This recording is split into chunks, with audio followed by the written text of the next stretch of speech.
வணக்கம். நான் உங்க மஞ்சுளா சரவணன். இந்த யூடியூப்பில் நிறையா குக்கிங் வீடியோஸ் ஏதாவது வைரலாக இருக்கிறதெல்லாம் எனக்கு பாப்புலேட் ஆகிறதெல்லாம் நான் ஓரளவு பார்ப்பேன். அதே மாதிரி ஒன்று தான் பெங்களூர் ஸ்ட்ரீட் ஃபுட்டு பாப்புலராக இருக்க ஸ்பாட் இட்லின்னு ஒன்று பார்த்தேன். அதை நம்மளும் வீட்டில் ட்ரை பண்ணலாமேன்னு எனக்கு தோணுச்சு. அதனால் நான் அதில் காமிச்சதைப்படியே செய்ய ஆரம்பித்தேன். பட்டரை கொஞ்சோண்டு தோசைக்கல்லில் போட்டு வெங்காயம், தக்காளி, கொடை மிளகா அது மூணையும் போட்டு அதுக்கு மேலே மஞ்சத்தூள் கொஞ்சம், ஜீரகத்தூள் கொஞ்சம், பாவ் பாஜி மசாலா, இட்லி மோளா அப்படி லைட்டாக உப்பு போட்டு நல்லா எல்லாத்தையும் சேர்த்து கலந்து வதக்கி விட்டு தக்காளி கொஞ்சோண்டு சாஃப்டாகிற அளவுக்கு அது வதங்கட்டும். சிம்மில் வச்சுக்கோங்க. இது கொஞ்சோண்டு 1/4 டீஸ்பூன் காஷ்மீரி சில்லி பவுடர். இது வதங்கினதுக்கப்புறம் இதை பாதியை கொத்தமல்லி கொஞ்சம் தாராளமாக போட்டுட்டு இதில் ஓரளவுக்கு மேல் பக்கம் இட்லியோட மேல் பக்கம் போடுறதுக்கு எடுத்து வச்சுட்டு இதை 4ஆக பிரித்து 4 பக்கம் ஒதுக்கி வச்சுக்கோங்க.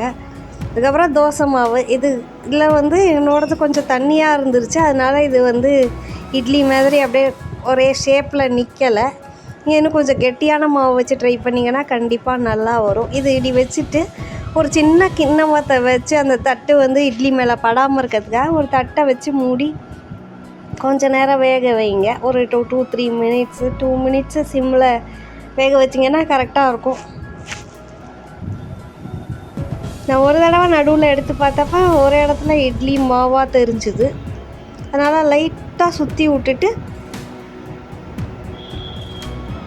கொஞ்சம் ஒரு 2 நிமிஷம் வச்சேன். அதுக்கப்புறம் திறந்ததுக்கப்புறம் சில இது தானாகவே இதாகிடுச்சு. ஒன்று ரொம்ப ஒட்டிக்கிச்சு. அதெல்லாம் இப்போ தோசை திருப்பியை வச்சே கட் பண்ணி திருப்பி போட்டு இன்னும் கொஞ்சோண்டு பட்டர் போட்டு இன்னும் 1 நிமிஷம் வச்சு எடுத்துட்டேன். டேஸ்ட்டு ரொம்ப நல்லா இருந்தது. எங்கள் எல்லாருக்குமே பிடிச்சிது. எப்போ பார்த்தாலும் ஒரு சாப்பிட்ற இட்லி தோசையோட டிஃப்ரெண்ட்டாக இருந்துச்சு. இது என்னோடய தோசை கல் சின்னது அந்த ரொம்ப கிறிஸ்பாகிடுச்சுங்கிறதுக்காக இது சாஃப்ட் இட்லி மாதிரி இல்லாமல் ஊத்தப்பம் மாதிரியும் இருந்துச்சு. கொஞ்சோண்டு கார சட்னி வச்சு சாப்பிட்டோம். ரொம்ப நல்லா இருந்துச்சு. இட்லி மொளா அப்படியே ஸ்கிப் பண்ணிவிட்டு நீங்கள் வெறும் காஷ்மீரி சில்லி பவுடர் மட்டும் கூட போட்டுக்கலாம். ஒரு தடவை இதை மாதிரியும் செஞ்சு சாப்பிட்டு பாருங்கள், எப்படி இருக்குதுன்னு சொல்லுங்கள். இந்த மாதிரி நிறையா வீடியோ உங்களோட ஷேர் பண்ணுறேன். என்னோடய சேனலை சப்ஸ்கிரைப் பண்ணிக்கோங்க. இன்னும் மற்றொரு வீடியோவில் விரைவில் சந்திக்கலாம்.